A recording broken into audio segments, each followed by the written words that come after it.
Olá, amigos. Vamos dar continuidade ao nosso assunto referente à predição, classificação e reconhecimento de padrões, enfatizando a área de classificação.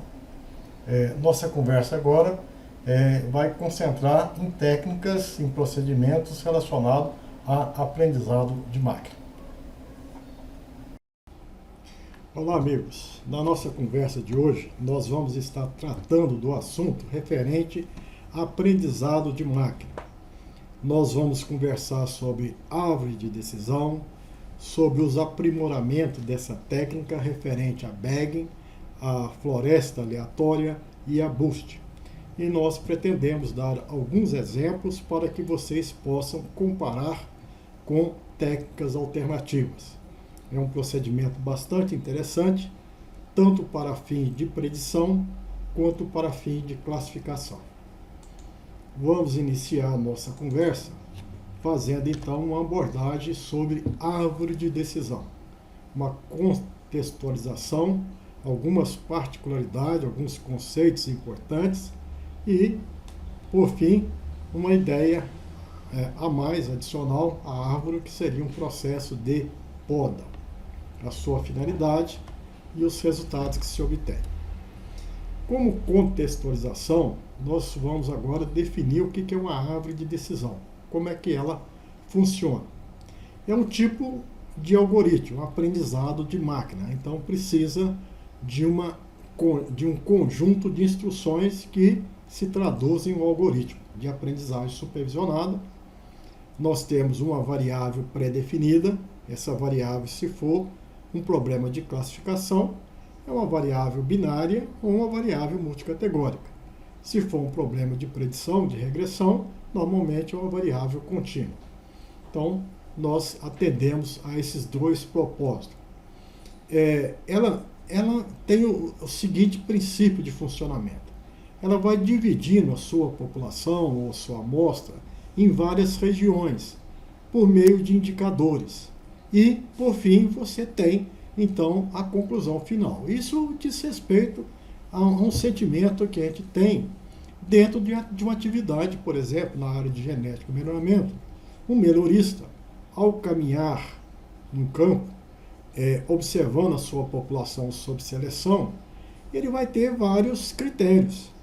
Ele vai olhar, aquela planta tem uma altura que ele julga ser interessante. Ele tem um ponto de corte, ele tem uma partição e diz que aquela planta ela é alta, ela é baixa. É uma planta com uma boa área foliar ou uma área foliar ruim. Ela tem um ciclo precoce ou tardio.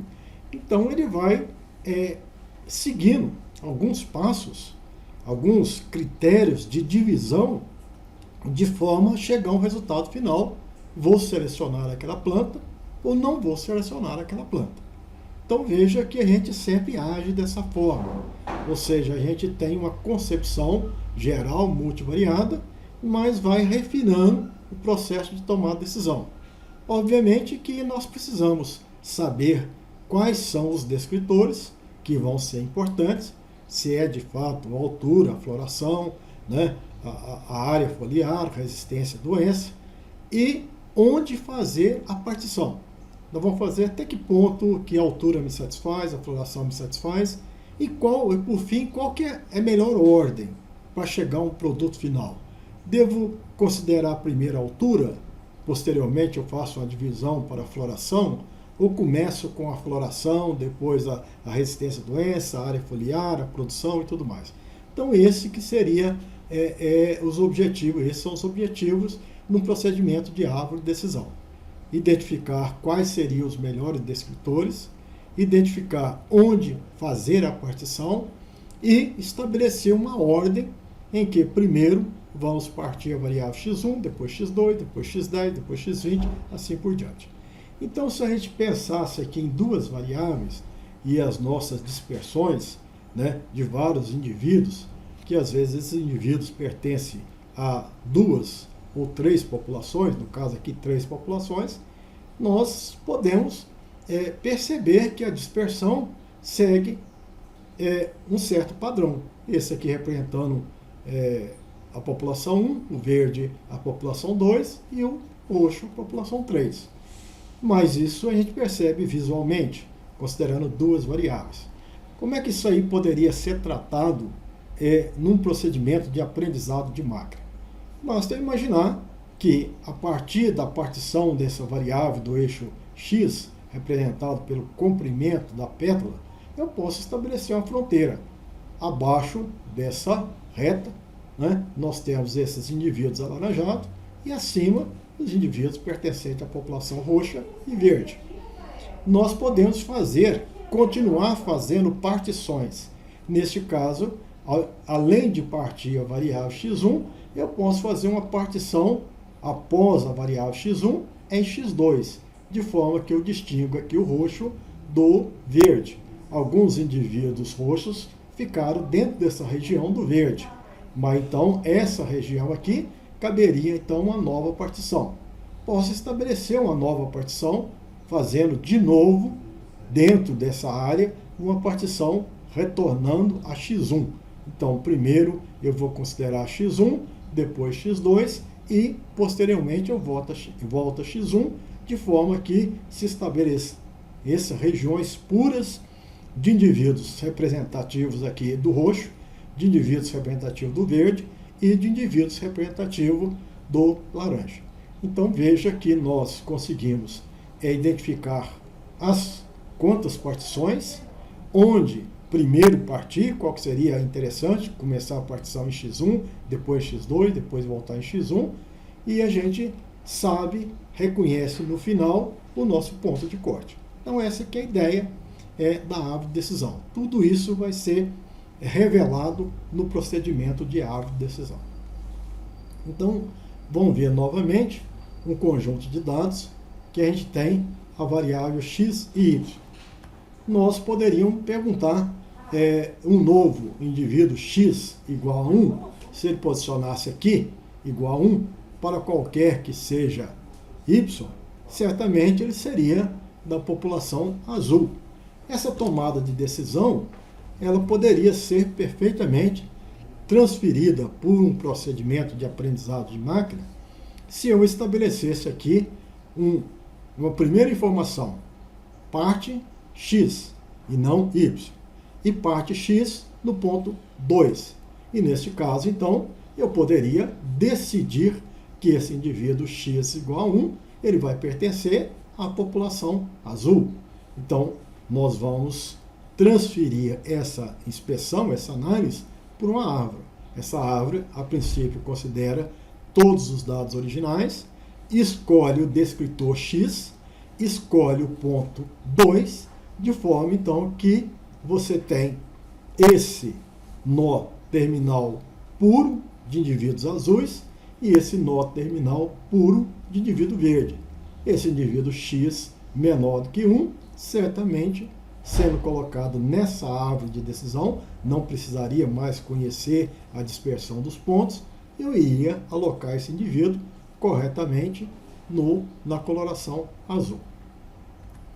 Pois bem, vamos tratar aqui de um outro problema, onde nós temos também x e y, e eu preciso classificar indivíduos, né?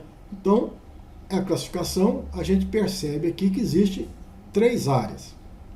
A área dos indivíduos vermelho, dos indivíduos azuis e dos indivíduos verde.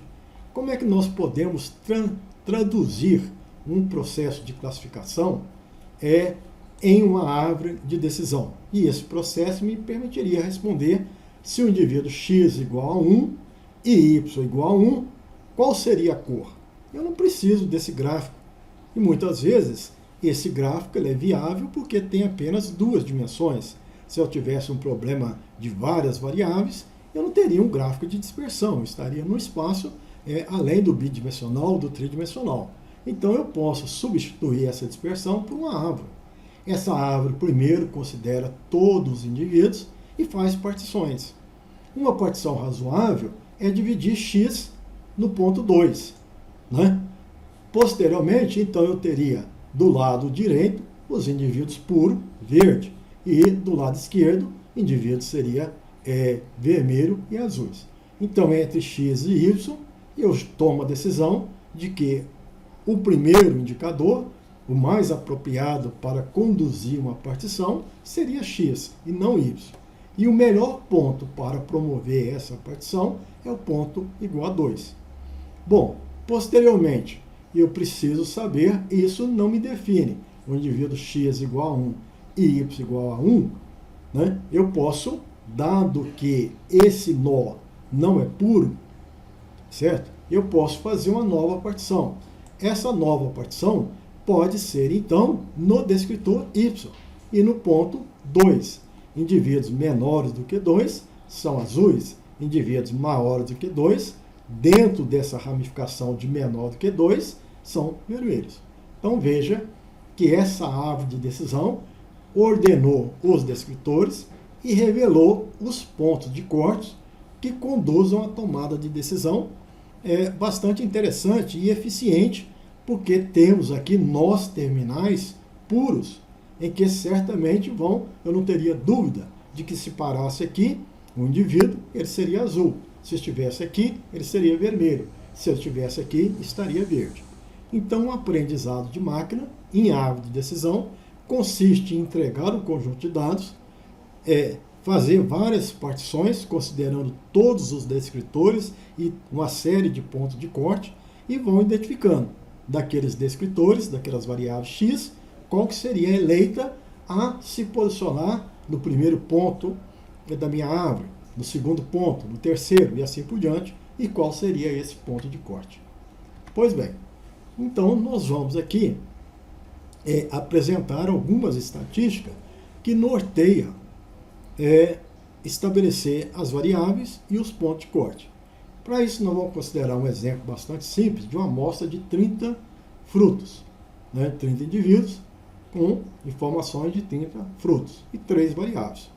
A cor do fruto, que pode ser vermelha ou laranja, o formato do fruto, arredondado ou alongado, e o valor comercial. Tem frutos de alto valor comercial ou de valor comercial abaixo. A partir disso, como podemos criar um modelo para prever o valor comercial de um fruto a partir da cor e do formato? Então, eu posso dizer se esse indivíduo tem alto e baixo valor comercial? Então, preciso estabelecer aí uma árvore de decisão, que vai segregar os indivíduos com base em todos os valores de duas variáveis explicativas e identificará a que cria melhores conjuntos homogêneos de indivíduos. A ideia de ter um conjunto de classificação que seja puro, que seja homogêneo. Todos os indivíduos vão ser azuis, todos os indivíduos vão ser verdes, ou todos os indivíduos vão ser laranja. Nesse caso, todos os indivíduos vão ser de alto valor comercial, ou todos os indivíduos vão ser de baixo valor comercial. Muitas vezes, isso não é tarefa simples. Então, nesse quadro abaixo, nós temos, por exemplo, que a cor do fruto pode ser vermelho e laranja, mas dentro dos vermelhos, nós temos 2 de alto valor comercial e 2 de baixo. Nós vemos aqui uma certa heterogeneidade. Dentro do fruto laranja, tem alto e baixo. Mas aqui concentra mais baixo, aqui concentra mais alto. Aparentemente é uma partição não perfeita, mas interessante para classificar em baixo e alto. Se eu considerasse o formato do fruto, desses 30 frutos, em redondo e alongado, nós perceberíamos que existiria 6 de alto valor comercial e 8 de baixo, mais heterogêneo do que essa classificação. E esse alongado, 9 para 7, também é heterogêneo. A homogeneidade, ela se consegue quando 100% dos indivíduos manifestam um único padrão. Nesse caso aqui, a grande maioria manifesta alto. Não é 100%, mas é a maioria. Neste caso aqui, não é 100%, mas é a maioria. 80% dos indivíduos são baixos, representa baixo, e 20% representa alto. Mas então, deve-se existir algoritmos, estatísticas, que permitem então identificar qual seria o melhor critério. A questão que se coloca no aprendizado de máquina é como identificar a variável e como fazer a divisão, tá certo? Que permite então uma boa classificação, não só nesse problema simples, como também em problemas de maior complexidade. Existem vários tipos de árvore de decisão. Existe a árvore de decisão para variáveis categóricas, são aquelas árvores de decisão destinadas a problema de classificação. Existe a árvore de decisão de variável contínua, são aquelas árvores de decisão para problema de predição ou problema de ajuste de modelo, tal como se verifica em análise de regressão. Nós vamos ter que acrescentar algumas informações ou alguns termos para o nosso vocabulário. Existe aqui um nó raiz na nossa árvore de decisão. A nossa expectativa é ter um resultado semelhante a esse. O nó raiz representa todos os indivíduos, a minha população, a minha amostra, ainda com grande heterogeneidade. Ela deverá ser dividida em dois conjuntos, uma divisão binária, até você ter nós, que a gente chama nós de término, ou folha, ou nós terminais, que tem uma certa pureza.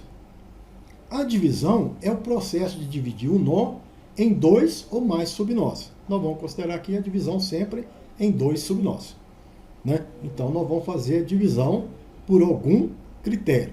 Essa divisão, ela envolve qual será o descritor que vai orientar essa decisão e qual ponto desse descritor que seria o melhor ponto de corte para realizar essa descrição. Então, nós temos aqui o nó de decisão, é o nó, o subnó, dividido em nós adicionais. Então, você tem aqui o nó de decisão que vai dividir em dois outros nós. Esse aqui também vai ser dividido em outros nós.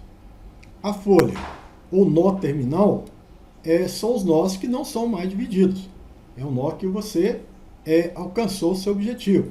O seu objetivo é ter um certo número de indivíduos, e aqui são parâmetros da rede. Você quer a pureza, mas você pode estabelecer que vai dividir quando não tiver puro, ou vai dividir até quando você tiver uma certa quantidade de indivíduos. Às vezes você tem aqui 10 indivíduos, você decide não mais dividir. E você admite que a partir daí você tem um nó terminal que prediz um determinado padrão. Você pode dizer que ele vai predizer pela média ou vai predizer pela maioria. Então, se aqui nesse nó terminal você decidir que são 10 indivíduos, e se ali tiver 7 indivíduos de alto risco e 3 indivíduos de baixo risco, ou de baixo valor, ou alto valor, então você vai optar por dizer que aquele nó terminal representa uma manifestação da maioria. Então você traduz ou pela média ou pela maioria. A poda é um processo inverso à construção da nossa árvore de decisão.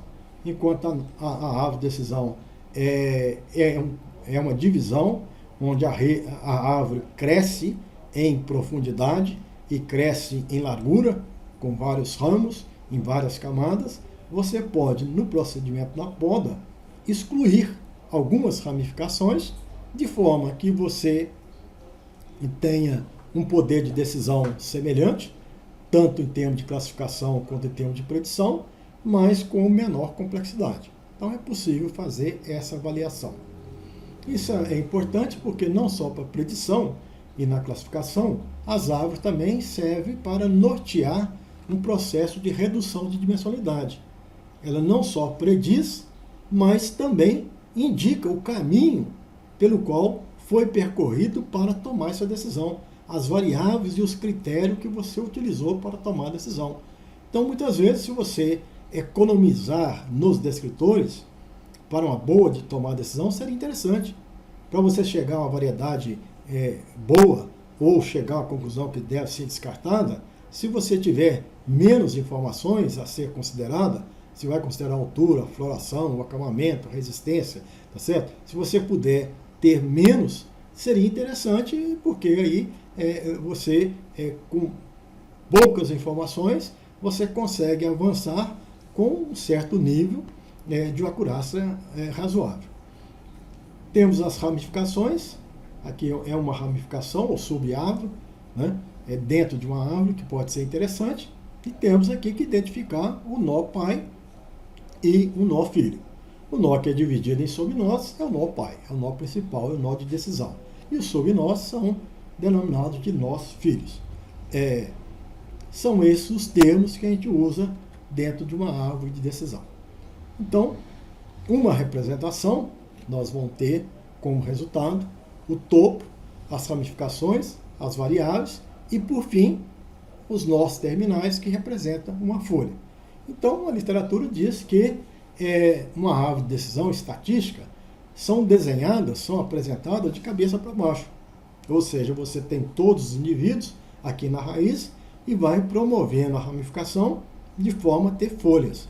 E essas folhas, se você chegar em cada folha, ela representa um padrão fenotípico, que pode ser uma média, aquele indivíduo que tiver aquele comprimento de vagem, aquela altura de planta, aquela floração, aquele acabamento, vai chegar numa informação na folha, que é uma planta que produz 32 gramas, ou a outra produz 85, e assim vai. Né? Então, cada folha representa a predição, consequência de uma trajetória que se caminhou da raiz até aquele nó terminal ou folha. Tem muitas vantagens. Muitas vezes, a árvore de decisão ela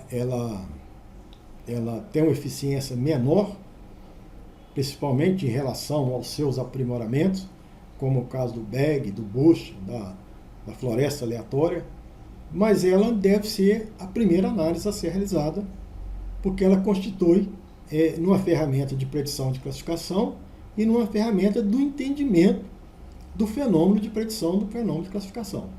Então ela te dá, além da classificação, todos os bastidores, digamos assim. Todo o caminho trilhado seria o olhar, a tradução do olhar do melhorista no processo de tomada de decisão. Certo? Você traz para o computador, para a máquina, um conjunto de informações e ele vai simular aquele olhar, aquelas etapas, aquelas variáveis que seriam mais importantes, para que ele chegasse à conclusão, sim, é um bom material, não um material a ser descartado. Então, a gente vai dizer que é de fácil de entender um resultado, a visualização de uma árvore de decisão torna o problema fácil de compreender, não requer nenhum conhecimento estatístico para ler e interpretar, não existe aqui p-valor, não existe estatística T, estatística F, distribuições. Então, é bem simples, a representação gráfica é muito intuitiva e permite facilmente comprovar ou refutar em hipótese formulada. Qual que seria as variáveis, quantas variáveis são importantes no processo de decisão, qual a variável mais importante, o que eu devo considerar primeiro, isso é mais importante que aquilo. Então, eu posso olhar nesse meu gráfico, nessa minha árvore, e imaginar o que foi dado mais ênfase ou uma organização de tomar decisão que é bastante interessante. É útil a exploração de dados, então a árvore de decisão é uma das formas mais rápidas de identificar as variáveis mais importantes, né? E com isso você pode, de fato, orientar processo de redução de dimensionalidade, tão importante em muitas áreas. Às vezes você tem, na área molecular, você tem informações de muitos marcadores, isso aí inviabiliza ou torna as análises mais complexas pela alta dimensionalidade, pelo problema de multicolonialidade. Então, uma árvore de decisão, ela vai clarear, vai indicar e vai apontar qual seria o caminho onde você prioriza algumas variáveis e pode descartar outras em tomada de decisão. Então, tem menor necessidade de limpar dados, né? Você não precisa estar removendo, normalmente os outliers não afeta tanto, né? Você tem uma árvore que é capaz de tomar decisão em cima de pontos médios e aquele ponto médio às vezes não impacta tanto as partições que você pretende fazer, não é restrito a tipo de dados, pode ser variáveis multicategóricas, binárias, contínuas, vinda de informação de marcador molecular, de espectro tipo NIR, então é bastante interessante. É um método não paramétrico, né? É considerado não paramétrico, significa que não tem pressuposição nenhuma de distribuição, né? Ou de estatísticas para você poder fazer as suas inferências. Tem que ter cuidado, né? Em relação a overfit, em relação a decorar e não ser extrapolado em outro conjunto de dados. Então, isso é necessário se ter cautela. Seria interessante ter vários conjuntos de dados, seria interessante fazer validação cruzada. Então, é importante que você tome cuidados para que você não tenha uma árvore sujeita apenas as informações daquele conjunto particular de dados sem nenhuma utilidade prática para fim de extrapolação. Né? Aqui é dito que apresenta alguma dificuldade no processo de predição de variáveis contínuas, no processo de ajuste de modelo. Isso porque a árvore de decisão ela chega à formação de folhas. E no caso de variáveis de problema de classificação, aquela folha deve ser a mais pura possível. Né? Então ali deve ter indivíduos apenas vermelho, o outro apenas verde, o outro apenas laranja, e muitas vezes elas não são puras. E você então toma a decisão de que vai ser a moda, a maioria das manifestações dentro daquela folha. Isso pode ser menos drástico para o processo de classificação. Mas se você pensar em problemas de predição, de regressão, você certamente vai ter folhas norte-terminais em que os valores não são exatamente os mesmos. Né? Você vai reunir ali no nó terminal 10 indivíduos, 5 indivíduos, 20 indivíduos, de acordo com o seu critério, e você tem que ter uma manifestação única. E essa manifestação única normalmente é a média. Então a reunião, você parte do pressuposto que a reunião daqueles indivíduos nos nós terminais, que representam certa pureza, mas não é a pureza de 100%, vai manifestar um padrão único. E esse padrão único é a média. Então nós vamos dizer que é uma perda de informação. Você, a cada folha, você está reduzindo a informação de 10, de 5, de 6 indivíduos em um único valor, que é um valor interessante, que é uma média. Então a gente diz que é uma certa deficiência apresentada pela técnica no processo de predição. Bom, o que seria uma árvore de decisão então? O valor, a classe obtido pelo nó terminal dos dados é treinado.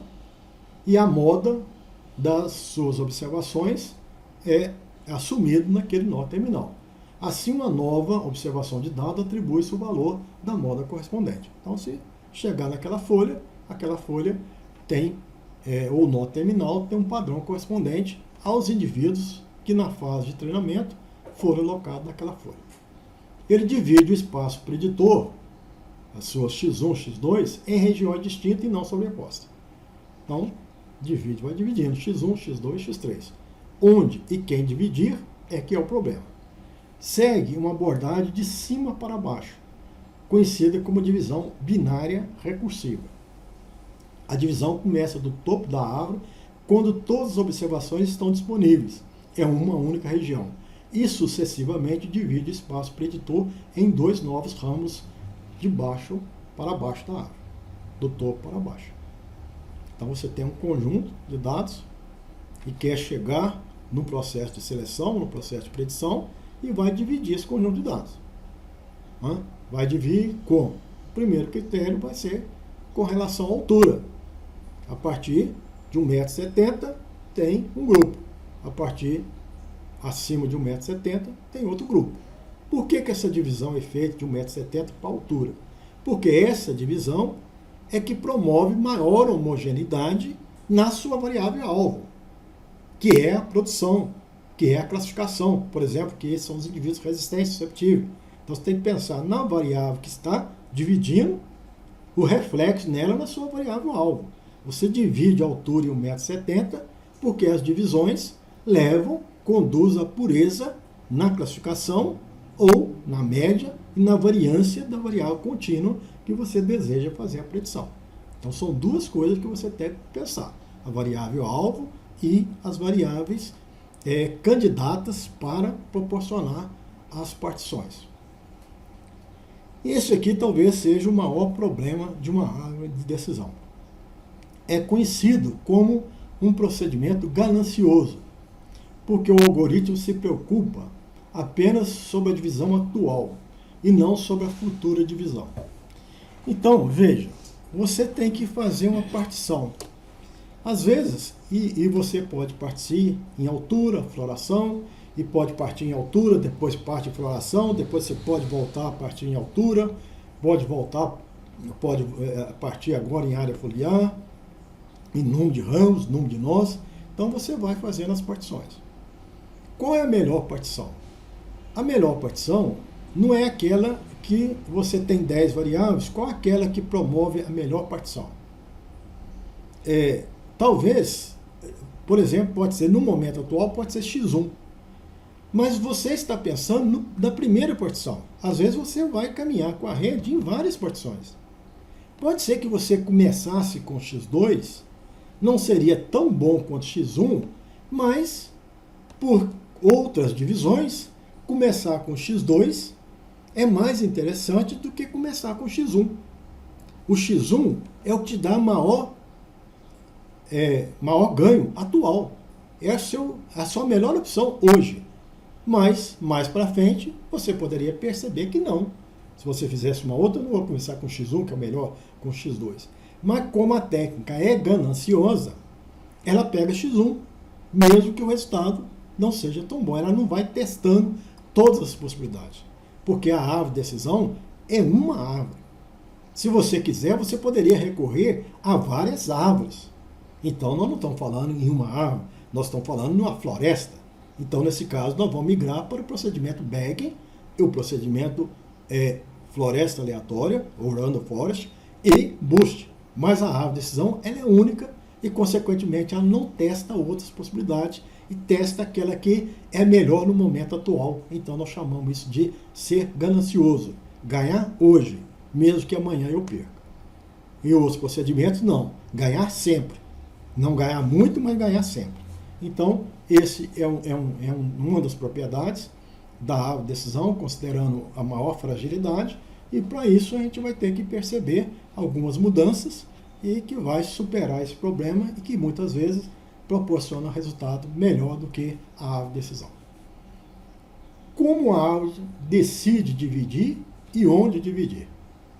Bom, os critérios de decisão são diferentes para a árvore de classificação e de regressão, vai depender. O objetivo, tá certo, é criar subnós em que você tenha homogeneidade da variável resposta. Então você quer pureza, você quer dividir, porque se você dividir a altura, tá certo, a variável resposta, plantas susceptíveis e plantas resistentes, vai ficar o resistente por um lado e o susceptível por outro. Então tá certo? Então você tem vários candidatos e vai depender, a partição vai depender da homogeneidade dos nós filhos. Então, o algoritmo, a decisão divide em nós em todas as variáveis disponíveis e seleciona a divisão que resulta em subnós mais homogêneos, mais puros. Então, eu vou fazendo a divisão e vou vendo a homogeneidade.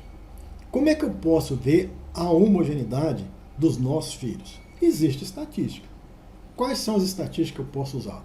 Eu posso usar esse índice de Gini, Q quadrado, entropia e uma medida de variabilidade. Então eu divido e vejo. Como é que foi a variância dentro do grupo 1, dentro do grupo 2? Foi grande ou foi pequena? Variância, porque essa partição em 2 é binária. Então você tem dois grupos. Então você pode ver a homogeneidade no grupo 1, a homogeneidade no grupo 2. Então vamos ver esses índices, como é que funciona.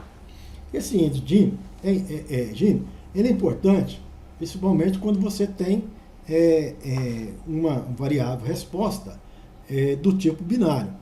Susceptível ou resistente. Alto valor comercial, baixo valor comercial.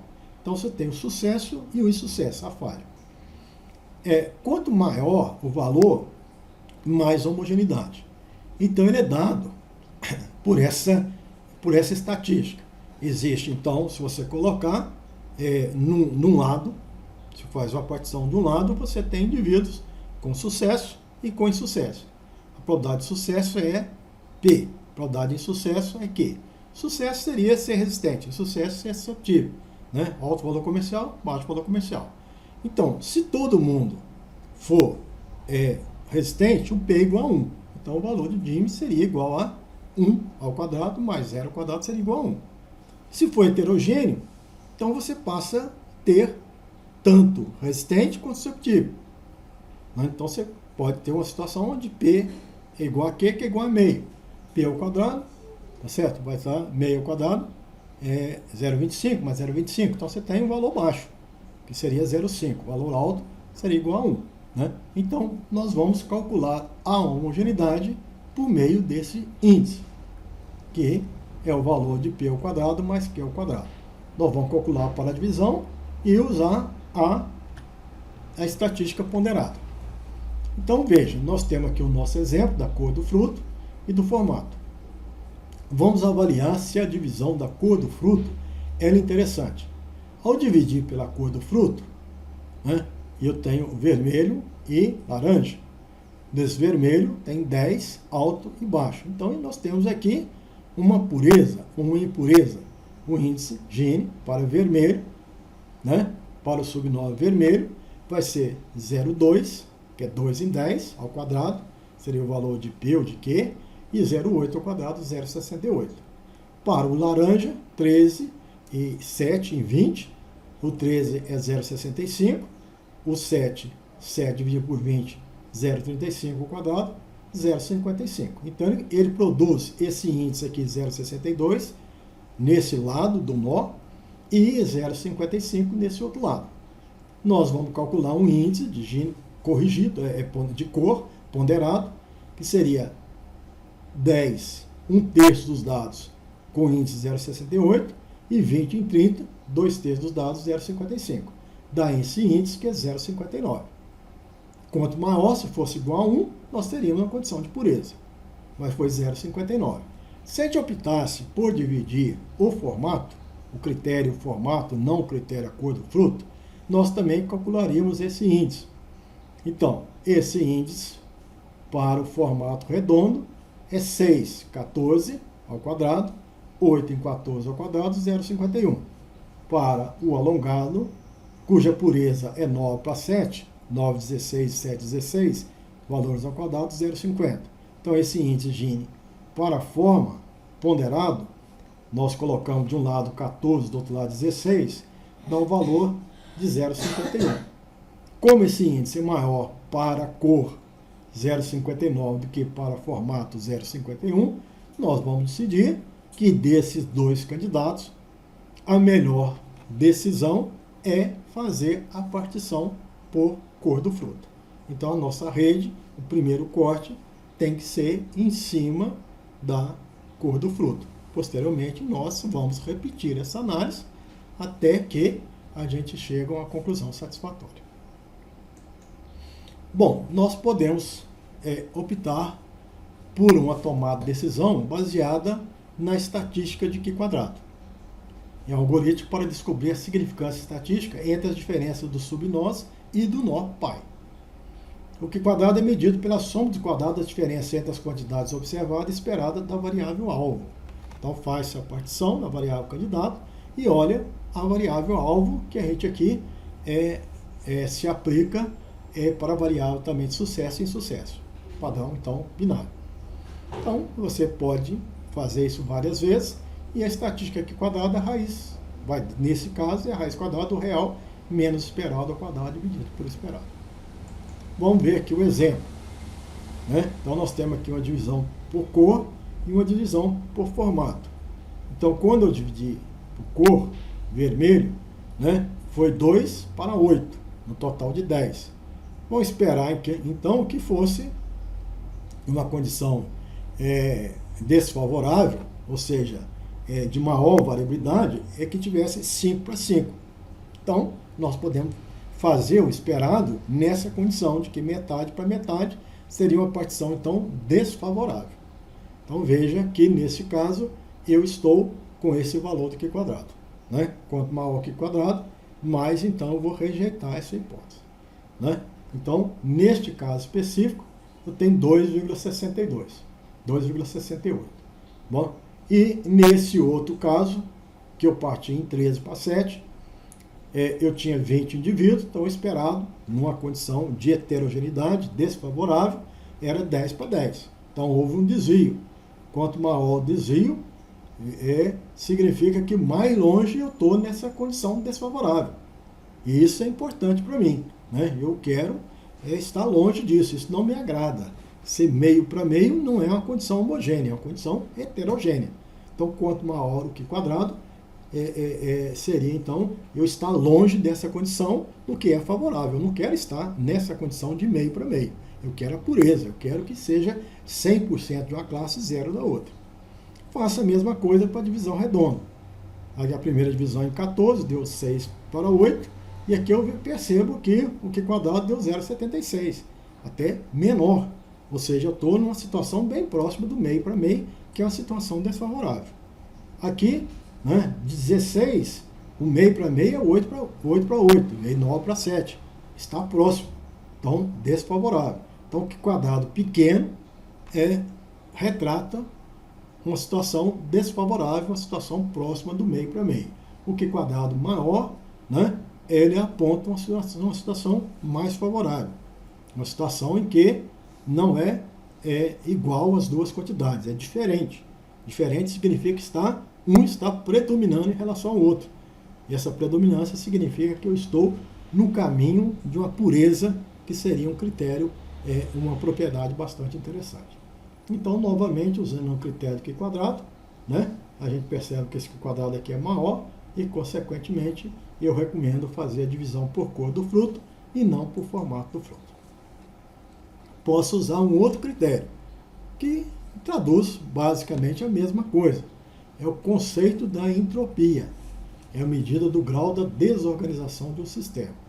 Então, esse sistema aqui está com maior desorganização. Esse aqui está com intermediário. E esse aqui está mais homogêneo. Então, essa estrutura, esse nó, ele é puro, é o que nós desejamos. Esse aqui é o menos puro e esse aqui é o mais impuro. Então, nós precisamos medir esse grau de impureza. Se uma amostra for completamente homogênea, então a entropia é zero. Se a amostra, e eu desejo entropia zero.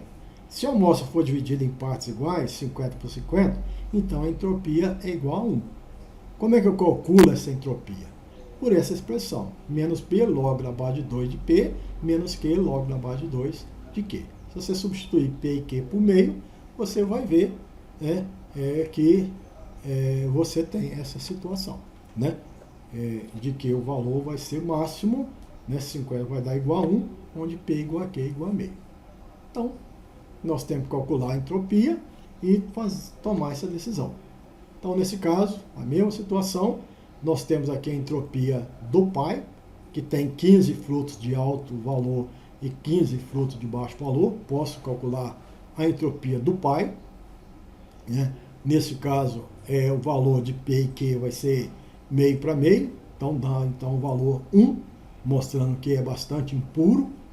Mas se você fizer a divisão, você vai dividir em vermelho e laranja, onde você tem 2 décimos, que é o valor de P, e 8 décimos, que é o valor de Q, dá uma entropia de 0,72. Aqui dá uma entropia de 0,93. O valor 0,86, que é a entropia ponderada.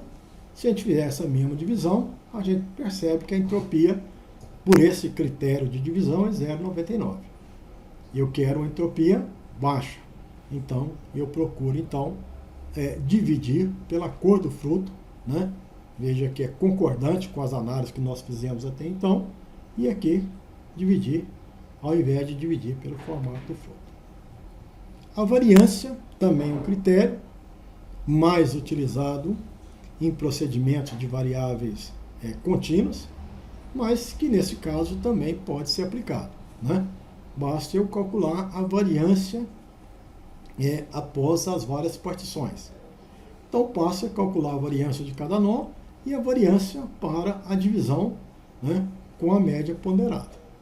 Nesse caso, como é um problema classificatório, eu posso atribuir 1 para alto valor e 0 para baixo valor, apenas para calcular uma variância.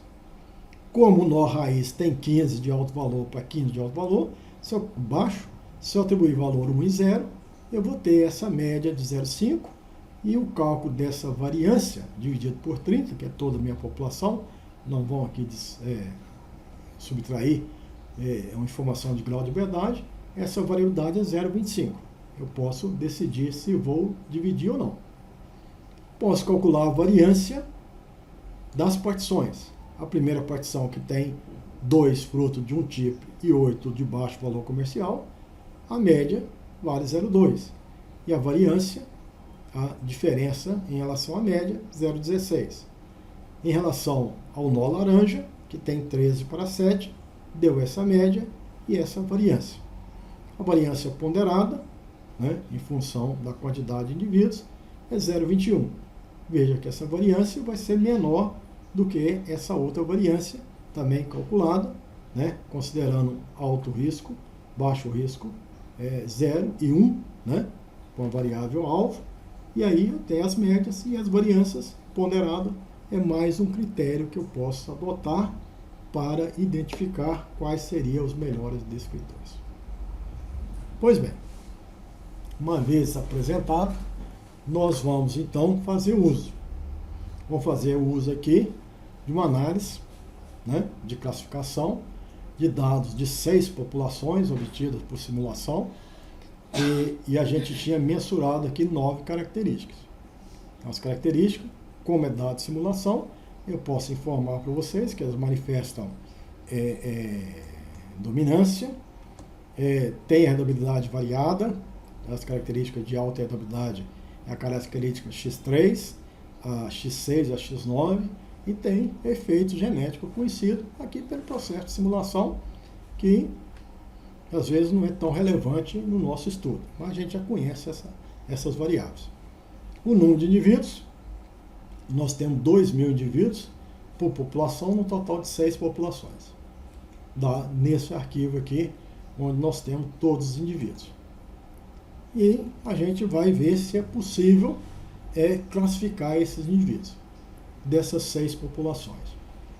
E, na verdade, essas 6 populações, elas vêm de um delineamento genético bastante interessante, que é o delineamento de análise de gerações, onde você tem o pai 1, simulado como sendo homozigoto dominante, o pai 2 como sendo recessivo, homogêneo, a variabilidade do pai 1, representado pelo azul aqui, é a variabilidade ambiental, o pai 2 também tem vários indivíduos, mas a variabilidade é ambiental, o F1 é intermediário, mas dado a dominância, o F1, né, ele está mais próximo do pai 1, que é o homozigoto dominante, tem variabilidade também reduzida, e é uma manifestação fenotípica próxima, esse 3 representa o F1, próximo do pai 1.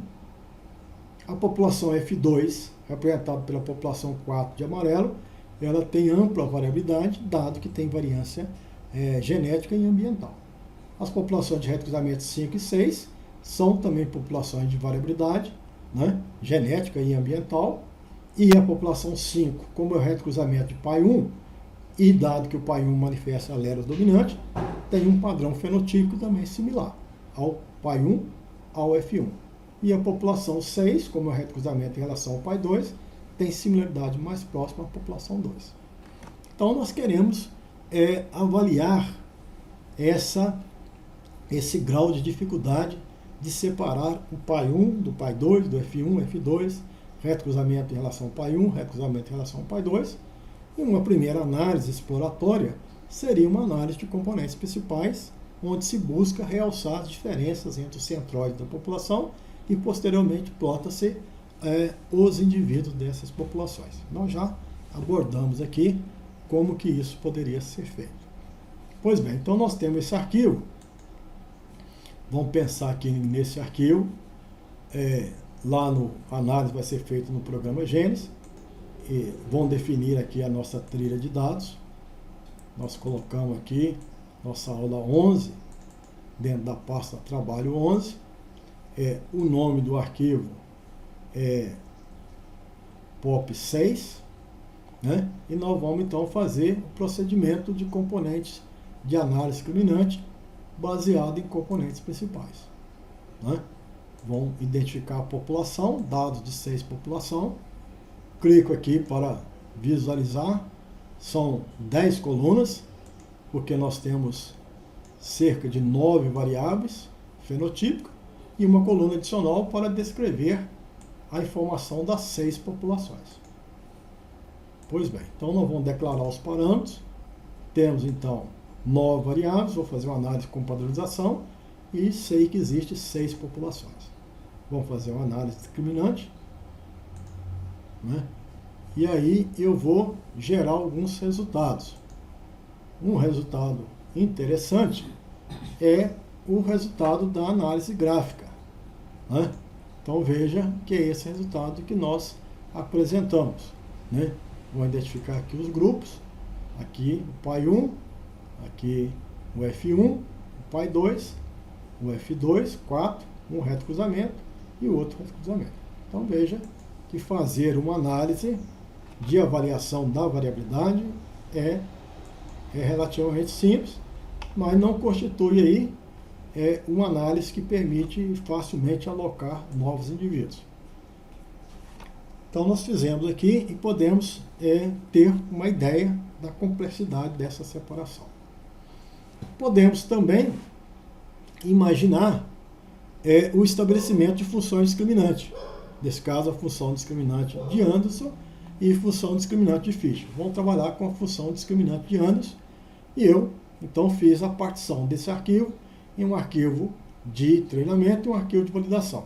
O arquivo de treinamento representando aí 80% da informação e de validação 20%. Então, dos 12.000, eu passo a ter 9.600 informações no arquivo de treinamento e 20% de 12.000, 2.400 para o arquivo de validação. Para eu estabelecer as funções discriminantes de Anderson, seja ela linear e quadrática, né? Então tenho que fazer a minha análise de maneira que nós já discutimos aqui em palestra anterior, né? Então nós vamos apenas visualizar. A gente usaria o programa Gênesis, análise multivariada, análise discriminante. Posso ir nessa opção de análise discriminante por Anderson. Vou chamar aqui o arquivo de treinamento, declarar os parâmetros. São 9 variáveis, 6 populações, e tem aqui, vou trabalhar com a matriz individualizada. Imaginando que não tem problema de multicoloralidade, a inversa é comum. Um arquivo de classificação é um arquivo de validação. Lá na nossa pasta trabalho 11, o arquivo então 6 populações de validação. Vou ter então a minha análise discriminante linear. Considerar as probabilidades iguais, igual 1/6, 1/6, 1/6, e então gerar o resultado, né? Aqui as médias de cada grupo, as matrizes de variância e covariância, e posteriormente as funções discriminantes. E por fim, eu vou ter as taxas de erro. As taxas de erro para cada uma dessas populações que a gente chama tabela de confusão, onde nós temos aqui 1.459 classificações erradas, ou seja, 15,19. Isso para o arquivo de treinamento, e vou encontrar no final essa informação para o arquivo de validação. Então, esse 1.459 é o valor que a gente tem aqui, 1.459 de erro de treinamento, dando a taxa de erro de 15,19 no arquivo de treinamento, uma taxa de erro daqueles indivíduos, 2.400, né, 452 classificação errada, 18% de erro.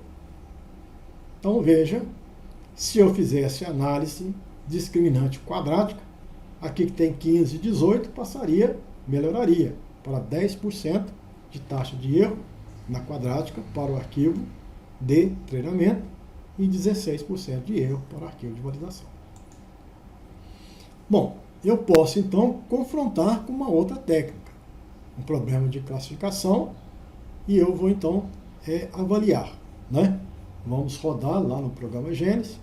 Eu tenho os dois arquivos, são duas entradas. Vamos em inteligência computacional, dentro do conjunto de aplicativo do R, vou entrar aqui em árvore de decisão. O meu problema é de classificação e tem duas entradas, um arquivo de treinamento e um arquivo de validação. Eu poderia ter apenas um arquivo e lá dentro falar para dividir em validação e treinamento da maneira que eu desejasse. Mas aqui já foi partido. Eu vou entrar com o arquivo de treinamento, declarar os parâmetros. Nesse momento eu incluo o arquivo de validação.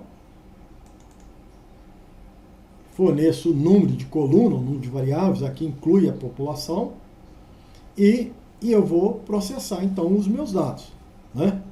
Repetir aqui, treinamento, aqui o meu arquivo de validação. Então, inteligência computacional, árvore de decisão, classificação, duas entradas. aqui o arquivo de treinamento, chamar o arquivo de validação. Ele identifica o número de colunas, que no caso são 10 colunas. Aqui o antivírus está checando. Então vamos repetir. Aqui o arquivo de validação. Aqui o número de variáveis. E a gente dá o nome. Vamos dizer que a gente tem 9 variáveis, x1 até x9. E a primeira variável no meu arquivo era a variável que descrevia a população. Então é mais adequado colocar pop x1 até x9. Aqui a variável discreta, a variável alvo, é a primeira, pop. As demais variáveis, eu tenho que transferir essa mãozinha para essa moldura e colocar aqui todas as variáveis, exceto pop. Né? Então x1, x2 até x9. Aqui houve um erro, porque nós estamos no procedimento do bag, não era esse o interesse. Então, na verdade, eu quero inteligência computacional, árvore de decisão, classificação, 2 entradas. Bom, então, o arquivo aqui é treinamento. Vou chamar o arquivo de validação. O número de variáveis, de colunas, 10. O nome das variáveis, de novo, repetindo. A primeira seria pop. Retorna. E eu vou processar. Né? Então nós temos a variável alvo pop, as variáveis explicativas independentes, seria então as demais. E vou considerar que, por hora, nós não abordamos nada sobre poda. Vou deixar aqui 8 o número de nossos terminais, ou 6, por exemplo. E vou processar o meu conjunto de dados e tem, então, as minhas informações. Para essas informações, ela vai me liberar uma série de resultados gráficos, né? Tem que instalar as dependências, e eu, então, passo a ter um resultado como este que foi apresentado na nossa apresentação. Né? Então, essa aqui é a nossa árvore de decisão. Houve, então, um corte, identificou-se como a variável mais interessante para corte a x9. Lembrar que a x9 é uma variável de alta complexidade, mas de alta herdabilidade, foi interessante. A tomar a decisão, ele incluiu a x9, x6 e x3, que eram as características de mais alta herdabilidade do processo de simulação, a x3, x8, x6 e x9. Então essas são as variáveis interessantes, que conduzem a menor erro de classificação. Né? Então essa é a minha árvore de decisão. Então veja quais são as informações mais relevantes para chegar à conclusão de que o indivíduo pertence à população 1, 2, 3, 4, 5 ou 6. Bom, e qual que seria o erro que se tem na fase de treinamento e na fase de validação? A gente vai lembrar que o melhor resultado pela função discriminante de antes foi 10% de erro para a função quadrática na fase de treinamento, 16% para a função quadrática na fase de validação. Então 10%, aqui o erro ele foi superior a esses 10%, demonstrando então que em relação à função quadrática ele é menos eficiente. O mesmo acontece na fase de validação com 16% e o procedimento de função quadrática de Anderson proporcional a 16,91 e aqui 17,46. Mas não deixa de ser uma técnica onde o resultado está apresentado. Daqueles 9 descritores, a gente então optou por primeiro cortar x9, ter então uma possibilidade de separação. Você percebe que separou então a população 2, 6, 4 foi para essa ramificação e as populações 1, 3 e 5 para o lado direito. Posteriormente a x6 permitiu separar 2, que é F2, e a x3 então fez essa separação. Posteriormente, divide-se x3 e aqui você tem uma nova divisão de x3, posteriormente x6, e você tem então todos os indivíduos representados aqui, né? Então nós gastamos nessa árvore 1, 2, 3, 4, 5, 6, 7, 8 nós terminais.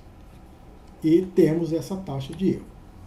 Então, se a gente comparasse aqui, né, nós já trabalhamos com esse exemplo, com outras técnicas, né, e a gente percebe aqui que essa árvore de decisão, em termos de taxa de erro, ela não foi tão adequada, né, sendo inferior à quadrática de anos. Nós já tivemos resultado aqui para esse mesmo problema, usando o percepto multicamada com a taxa de erro menor no procedimento de validação. Não significa necessariamente que essa árvore de decisão vai ser sempre pior ou que o percepto multicamada vai ser sempre melhor. Nós estamos apenas indicando as possibilidades de análise e alguns dos resultados. Nesse caso específico, nós temos essa comparação que poderia levar, então, o ouvinte optar por várias delas. Pois bem, se a gente achar que a nossa árvore ela tem problema de overfit ou ela tem muitas informações e que em termos práticos a mensuração de um número menor de variáveis seria desejado, você pode então fazer restrições na sua árvore de decisão. Quando você faz restrição, você está fazendo uma poda. Isso aí é interessante porque previne problema de sobreajuste, de overfit, e você também tem uma árvore que te indica a possibilidade de tomar uma decisão razoável, com menos informações, menos mensuração e certamente com menos emprego de mão de obra, de tempo, de recurso financeiro e tudo mais. Então nós podemos então fazer a poda de uma árvore. Existem várias maneiras de podar uma árvore. Nós temos uma árvore maior e nós podemos então excluir alguns ramos que poderia ser indesejável. Então, com menos regiões tem-se menor variabilidade e melhor interpretação, né? Você pode ser mais fácil a interpretação do que decidir se o indivíduo é 5, você tem ou 4, você tem vários caminhos. Seria interessante que você tivesse uma árvore mais podada, mais livre. Então, uma árvore mais simples, a decisão fica mais clara, mais evidente. Uma abordagem para a escolha do tamanho da árvore seria construir uma árvore até que nenhuma região se tenha mais do que 5 indivíduos, por exemplo. Em seguida, podar. Então, naqueles nós que conduziram a quantidade de indivíduos maior ou menor do que aquele valor, você elimina aquela ramificação. Então, você tem várias maneiras de podar uma árvore. Aqui você tem uma árvore, e na verdade todas as maneiras acabam tendo o mesmo efeito. Você pode especificar a profundidade da árvore, né? Então veja que aqui nós temos o primeiro passo, o segundo passo, o terceiro, quarto e quinto. Você pode especificar que ela vai até 5 passos. Por exemplo, que ela poderia ser dividida mais vezes, mas não, eu quero que divide apenas em 3 vezes, 4 vezes. Então você está especificando a profundidade.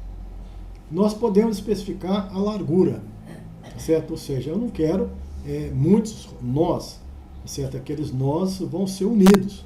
Alguns, então, a largura também pode ser regulada. Um número mínimo de amostra, você pode falar, é o número de amostra que vai ter no nó terminal. Eu quero chegar ao nó terminal, a folha, com no máximo 6 indivíduos, ou com no máximo 10 indivíduos. Então você está, de certa forma, regulando a profundidade, regulando a largura.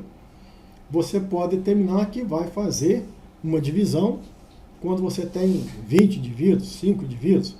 Então isso tudo é possível. Estabelecer o número mínimo de amostra para uma divisão, quantos indivíduos tem que ter nessa amostra para você decidir em dividi-la novamente, o número mínimo de amostra para o nó terminal. Então você chegou aqui ao nó terminal, quantos tem? Isso você tem que preocupar, principalmente quando você tem várias populações, por exemplo. Então a população 1 tem 1000 indivíduos, a população 2 tem 1000 indivíduos, a população 3 tem 20 indivíduos. Aí é preocupante, porque quando você chega numa folha, no nó terminal, você tem que atribuir o valor da maioria. E como um determinado grupo está pouco representado, ela ser maioria acaba sendo mais difícil. Ou seja, você então você tem que regular bem para dar condições de classes pouco representadas estar em maioria em nossos terminais. Então isso é importante. Não adianta você falar, eu tenho 20 indivíduos de uma população e eu quero que o nó terminal tenha 50 indivíduos. Então ele nunca vai ganhar, porque quando ele chegar com 20 indivíduos, vai ter 30 de outra população e vai perder. Então não faz muito sentido. Você tem que estar pensando nessas coisas, não estabelecer uma determinada árvore. A profundidade máxima e o número máximo de nós. Então você está pensando aqui na profundidade e na largura.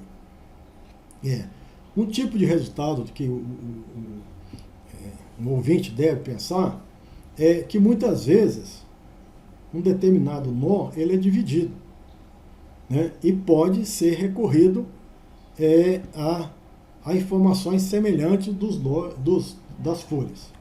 Então vamos ver uma ilustração em que você tinha inicialmente a árvore original com as partições, que te dava aquela taxa de erro de 15 e de 17, né? E aqui nós tínhamos 1, 2, 3, 4, 5, 6, 7, 8 nós terminais, e aqui as suas variáveis. Bom, se eu podar essas árvores, né? Se eu tiver o número de nós terminais, aqui está com 8, se eu tivesse com 6, esse valor de deviância ele vai caindo até estabilizar. Talvez, tanto com 8 ou com 6, essa deviância ela seria praticamente a mesma. Então, posso fazer uma árvore, uma nova árvore, uma visualização com 6 e não com 8 nós terminais. Então, esse gráfico aqui me dá uma indicativa de quanto que eu posso ir. Essa estatística de deviância era dada por negativo desse somatório, né? É uma medida do quanto cai, né? Esse aqui é um grau de entropia, o quanto cai em termos de pureza daqueles nós. Então, se você não cai mais do que aquele valor, significa que 6 nós, por exemplo, teria um efeito similar a 8 nós. Então, nós consideramos aqui uma rede com uma árvore de decisão com 8 nós, uma árvore de decisão com 6 nós, tendo em vista de que a deviância com 6 seria muito próximo da deviância com 8. Então, você está especificando essa poda. Entretanto, a gente percebe que a taxa de erro da fase de treinamento, que era 15, com a poda vai passar para 18, e a taxa de erro de validação, que era 17, com a poda ela passa para 22. Bom, aí você tem que avaliar se essas taxas de erro são satisfatórias, se isso é adequado, ou se você deseja passar de uma árvore com essas partições com uma árvore mais simplificada, ou seja, você usa apenas essas variáveis x3, x6 e x9 e tem uma piora em termos de taxa de erro, mas uma árvore mais simples, em que todos os indivíduos aqui estão devidamente representados, né? A população 1, a população 2, 3, 4, 5 e 6 devidamente representados. Então, mesmo com um valor inferior em termos de taxa de erro, você pode imaginar, né, se for comparável, um resultado adicional.